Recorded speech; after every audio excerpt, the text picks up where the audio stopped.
আসসালামু আলাইকুম। আজকে চলে এসেছি সবচেয়ে সহজ ও মজাদার নুডলস রেসিপি নিয়ে। প্রথমে পরিমাণ মতো পানি ফুটিয়ে নিয়ে নুডলস দিয়ে দেব। তারপর নুডলস ভালো করে সিদ্ধ করে নিয়ে একটি ছাঁকনিতে ঢেলে ঠান্ডা করে নেব। চুলাতে কড়াই বসিয়ে তেল দিয়ে তারপর পেঁয়াজ ও কাঁচামরিচ কুচি দিয়ে দেব। পেঁয়াজ ও কাঁচামরিচ কুচি ভালো করে নেড়ে চেড়ে ভেজে নেব। কিছুক্ষণ ভেজে নেওয়ার পর আগে থেকে কেটে রাখা বরবটি ও গাজর কুচি দিয়ে নেড়ে চেড়ে মিশিয়ে নেব। গাজর ও বরবটি কুচিগুলো ভালো করে সিদ্ধ হয়ে যাওয়ার আগ পর্যন্ত আস্তে আস্তে ভেজে নেব। বরবটি গাজর যখন সিদ্ধ হয়ে যাবে তখন একটি ডিম দিয়ে দিব।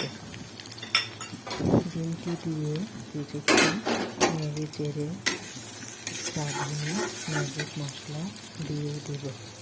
মশলাটি ব্যবহারে নুডলস রান্নার স্বাদ অনেক গুণ বেড়ে যাবে।